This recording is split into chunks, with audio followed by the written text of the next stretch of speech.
This is Andrew Rochford, host of the Rochford Files on YouTube.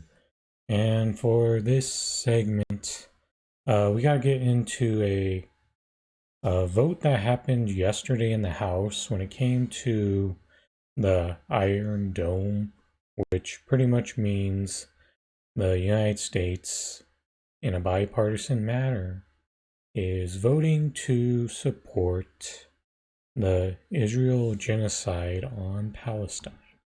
As we all know, it's easy to arguably consider Israel the United States imperialist right-hand man.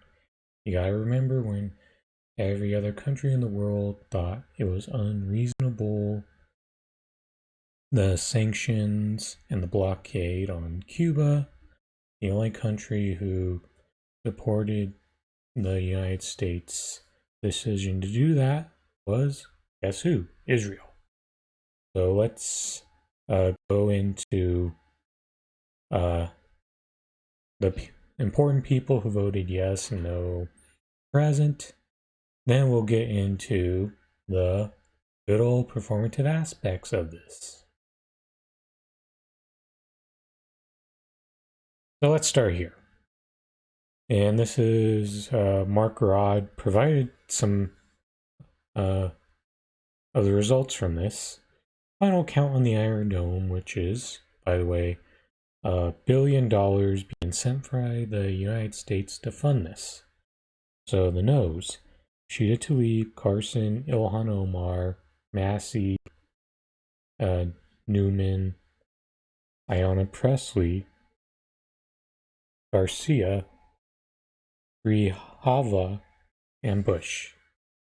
Present: Hank Johnson and AOC. So let's that means it's another split progressive vote. So that means Jamal Bowman, Pramila Jayapal, Barbara Lee are among some of the most notable yes votes. And this right here shows you that we can't get progressives to coalesce on doing anything. But I'll get more into the individual aspects of it as we go. Here's the next thing. AOC, who changed her vote from no to present on the Iron Dome at the last minute, visibly upset, appears to be crying on the House floor in a hug with Rep. Jayapal. And here's a little video real quick showing you the little interaction that took place when AOC was prepared to vote no. So let's take a look at it real quick, no audio. And we'll, as you can see on this right here, you're going to see Nancy Pelosi talking to AOC about this vote. And look at that. You see that right there. I'm going to explain why in a moment, what transpired in that little conversation. Because this is the annoying aspects of the performative politics that you see. And this is AOC doing the storyline to, and there it is. That's the moment where she gets convinced to change her stance from no to present.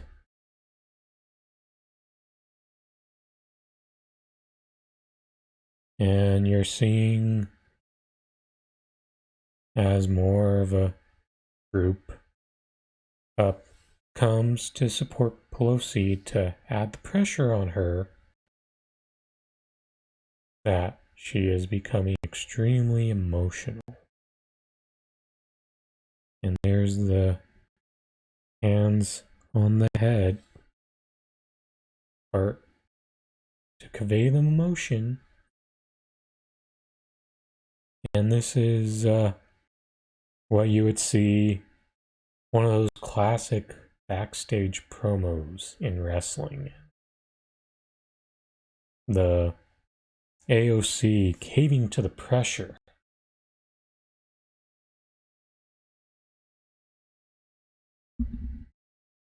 And here's the last part right here. And in the tweet from Mark Rod, he wrongly identified who AOC hugged with, but guess what? It turned out to be Barbara Lee, someone who, by the way, also decided to vote yes. A very bad vote if you're trying to be a serious progressive in trying to acquire power.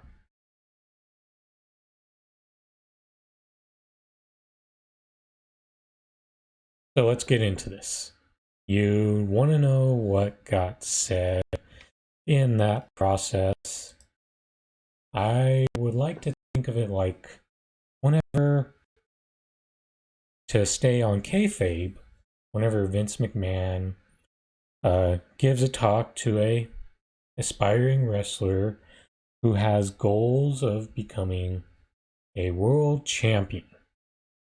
And this is how Nancy Pelosi is like Vince McMahon, because they both have the power to determine your future in Congress. And, well, power within a structure. And I'm sure what Nancy Pelosi told AOC was, if you follow through on this no vote, then we're going to make sure you never get to win the nominee for president. Yes.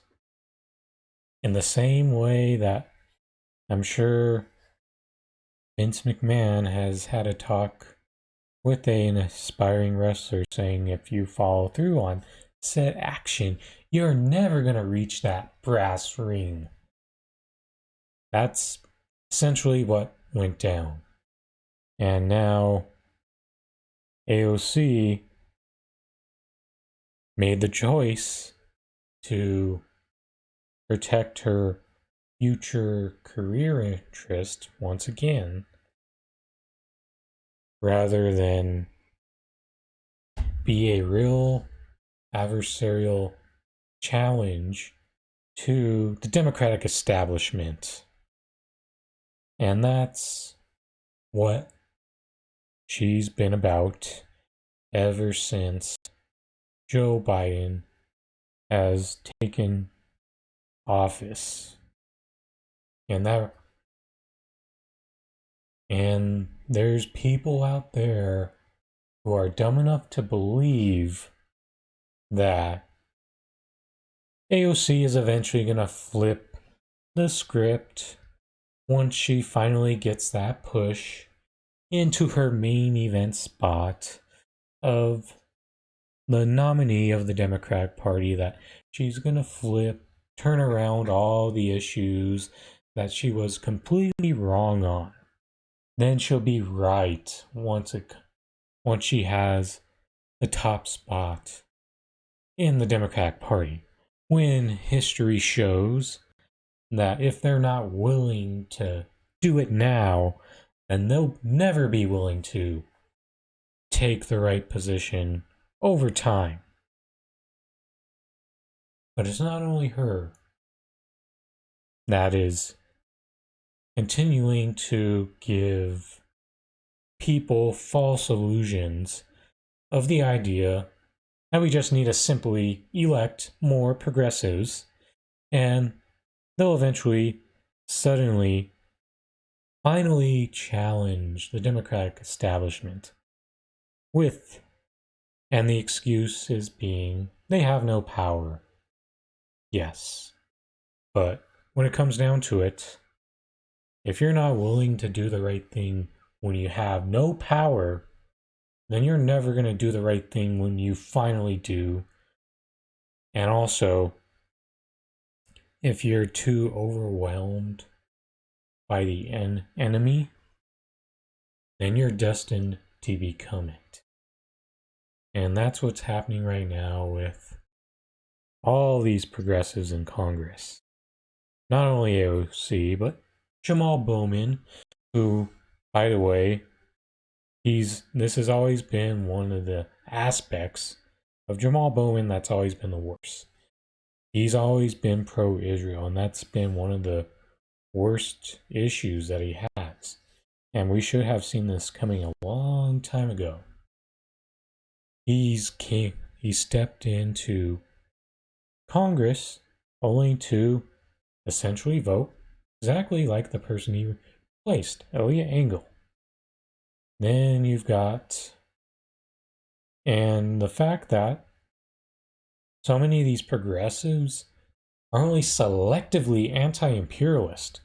I mean, a few days ago, Jamal Bowman decided to force the vote to defund the support for imperialism in Syria. The point is that got overwhelmingly shot down. But the fact is, every one of these progressives has views of being right on certain imperialist aspects while being completely flat out wrong. But the thing is, at least most of them take a stance on it, for better or worse. AOC, time and time again, she always takes the neutral, cowardly position. When you are neutral, you take the side of the oppressor. And it's important that we continue to hammer the point down that there are no allies of politicians in Congress. The progressives are the squad, and their progressive supposed allies who fail every fucking time to do anything as a coalition, even if they don't want to put stuff onto the floor on their own and wait to use their leverage on stuff that other establishment members do. So instead, they're continuing to help reinforce the PR brand that continues to reel in young progressives and leftists into the Democratic Party and stringing them along for this abusive relationship. And these moments are important to point out because we need to come to the realization that the only way to challenge the oligarchy is from the outside. And that's largely been the way that the left has had any victories in this country of the United States, is by using outside forces to pull the more left part of this oligarchy into those positions. And if you continue to wait on the AOCs, the Jamal Bowmans, the Ilhan Omars, and even the Rashida Tlaibs, who, by the way, is honestly the least worst member of the squad. But that's pretty meaningless when, at the end of the day, all they do is carry you into a graveyard. And the only way to really challenge this system is to fight from the outside.